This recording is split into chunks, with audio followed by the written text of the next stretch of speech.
Konsep extra ecclesiam nulla salus adalah seluruh keselamatan datang dari Kristus melalui gereja.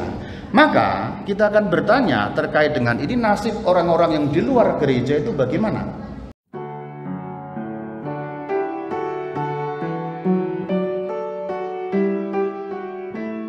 Apakah tetap Katolik pasti selamat? Apakah menjadi Katolik pasti selamat? Ini ajaran resmi gereja Katolik yang ada di dalam KGK 837. Ini untuk kita ayat ini ya, sama-sama kita baca. Tidak selamatlah anggota gereja yang tidak bertekun dalam kasih, yang tinggal dalam gereja dengan badan, tidak dengan. Ini memang bahasa simbolik kiasan yang harus kita pahami. Apa yang dimaksud tinggal dengan badan tetapi tidak tinggal dengan hati? Kamu Katolik tapi tidak berbuat apapun sesuai dengan yang difirmankan Sang Kristus. Gereja dengan jelas mengatakan tidak selamatlah anggota gereja yang tidak bertekun dalam kasih, yang tetap Katolik bahasa gampangnya, tetapi hatinya tidak Katolik.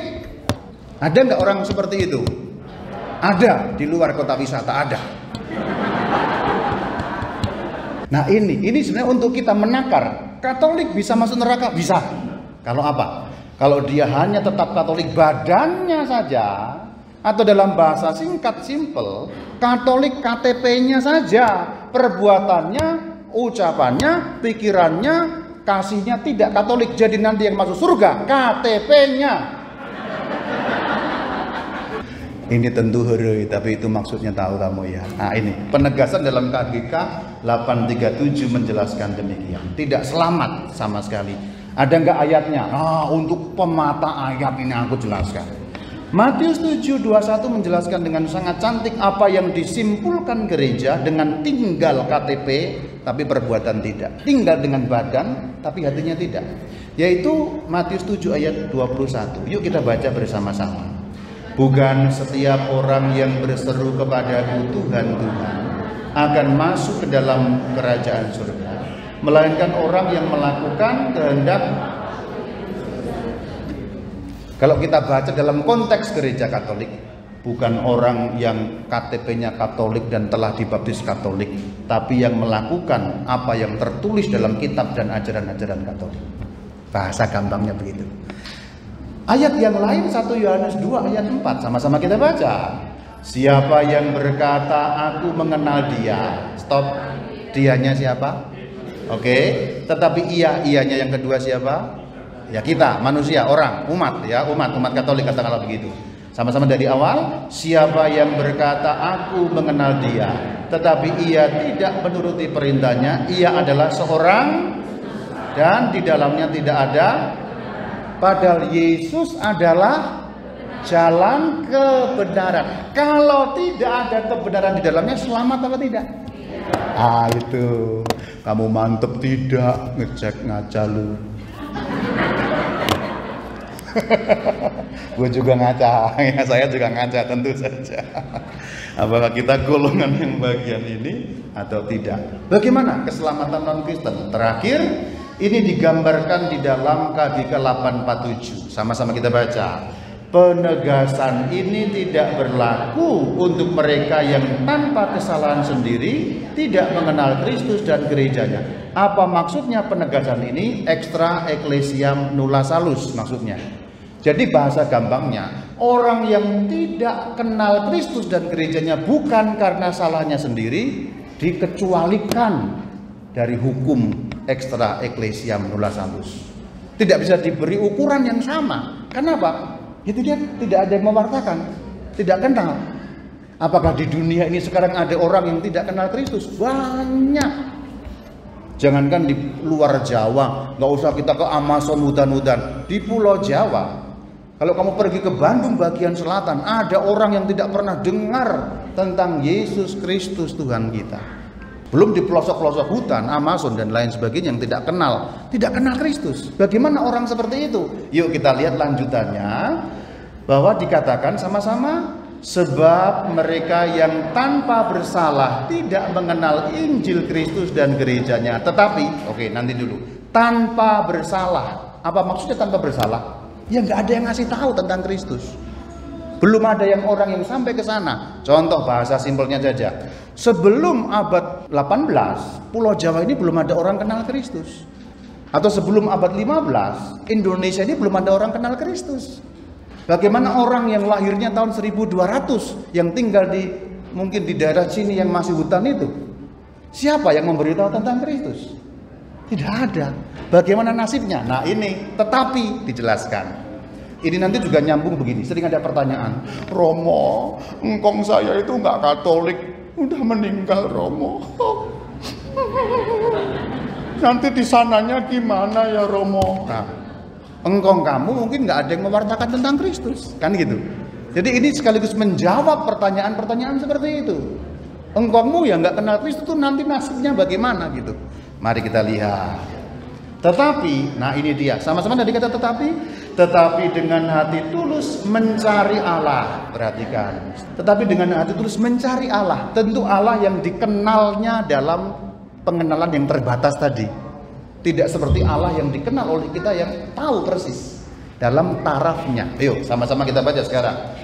Tetapi dengan hati tulus mencari Allah dan berkat pengaruh rahmat berusaha melaksanakan kehendaknya yang mereka kenal melalui suara hati dengan perbuatan nyata dapat memperoleh keselamatan kekal. Syaratnya dua. Satu, mencari Allah, berarti berusaha mengenal meskipun taraf terbatas. Nomor dua, melaksanakan kehendaknya. Bagaimana orang tidak kenal Kristus tapi tahu kehendaknya? Kira-kira bisa apa enggak? Ada yang bisa. Contoh, perintah keempat bunyinya apa? Hormatilah ayah ibumu. Kira-kira orang yang tidak kenal Kristus melaksanakan enggak? Bisa enggak melaksanakan hormat dalam arti bisa. Itulah yang dimaksud melaksanakan kehendaknya meskipun mereka tidak menyadari sedang melaksanakan kehendaknya. Contoh, orang yang enggak kenal Kristus, ada orang kesulitan, ditolong. Ini perintah Kristus apa bukan? Meskipun dia tidak tahu itu perintah Kristus. Orang yang nggak kenal Kristus sabarnya minta ampun. Ini melaksanakan apa enggak? Iya, kasih itu sabar. Prodiakon malah marahnya minta ampun. Mohon maaf kalau di sini ada prodiakon. Tentu yang saya maksudkan prodiakon yang tidak di kota wisata. Kembali ke laptop. Artinya orang yang tidak kenal Kristus tanpa tanda petik, tanpa sengaja, sesuai dengan pemahamannya dia bisa melakukan kehendak Kristus. Malah kebalikan tadi kalau kita lihat orang Katolik yang kenal Kristus, Katoliknya hanya badannya, hatinya tidak. Bisa. Bagaimana orang yang seperti ini? Kalimat terakhir kita baca dari kata dapat memperoleh keselamatan kekal. Dari mana dapat memperoleh keselamatan kekal? Tetap dari Kristus. Karena Kristus satu-satunya penyelamat, tetapi dengan cara yang istimewa dan khusus, misteri bagi kita bagaimana menyelamatkannya.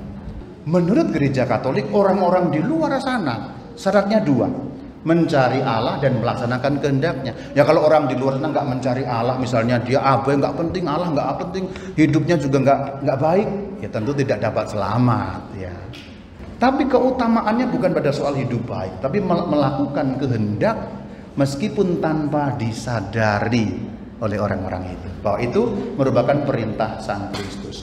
Jadi kesimpulannya orang-orang non-Kristen dapat memperoleh keselamatan. Dari mana datangnya keselamatan itu? Perhatikan ini, keselamatan datang dari Sang Kristus. Tidak ada juru selamat lain yang dapat membuat orang masuk kerajaan Allah selain junjungan kita Yesus Kristus Tuhan. Ayatnya Yohanes 14 ayat yang ke-6. Kata Yesus kepadanya, Akulah jalan dan kebenaran dan hidup. Tidak ada seorang pun yang datang kepada Bapa kalau tidak melalui aku. Epilognya bagian terakhir, aku mengutip 3 ayat dalam Alkitab yang dapat menjadi semacam kesimpulan pembicaraan kita yang sudah kita dalami. Yohanes 17 ayat yang ketiga. Inilah hidup yang kekal, yaitu bahwa mereka mengenal Engkau satu-satunya Allah yang benar dan mengenal Yesus Kristus yang telah Engkau utus. Kalimat yang kedua dari 1 Timotius 2 ayat 3 dan 4 sama-sama kita baca. Allah juru selamat kita yang menghendaki supaya semua orang diselamatkan dan memperoleh pengetahuan akan kebenaran. Dan yang ketiga diambil dari Kisah Rasul 4 ayat yang ke-12. Sama-sama kita baca. Tidak ada keselamatan dalam siapapun juga selain di dalam Yesus, sebab di bawah kolong langit ini tidak ada nama lain yang diberikan kepada manusia yang olehnya kita dapat diselamatkan. Diselamatnya mereka yang tidak beriman kepada Kristus pun oleh Sang Kristus, tapi dengan cara yang misterius yang kita tidak tahu persisnya bagaimana, tapi karena mereka mencari Allah dan melakukan. Dan ingat, kita punya kepenuhan, kelengkapan, keselamatan. Tapi ingat, terakhir, wanti-wanti, tatap mata saya. Siapa yang di dalam gereja Katolik hanya dengan badan, tidak dengan hati, tidak selamat. Shalom alaikum.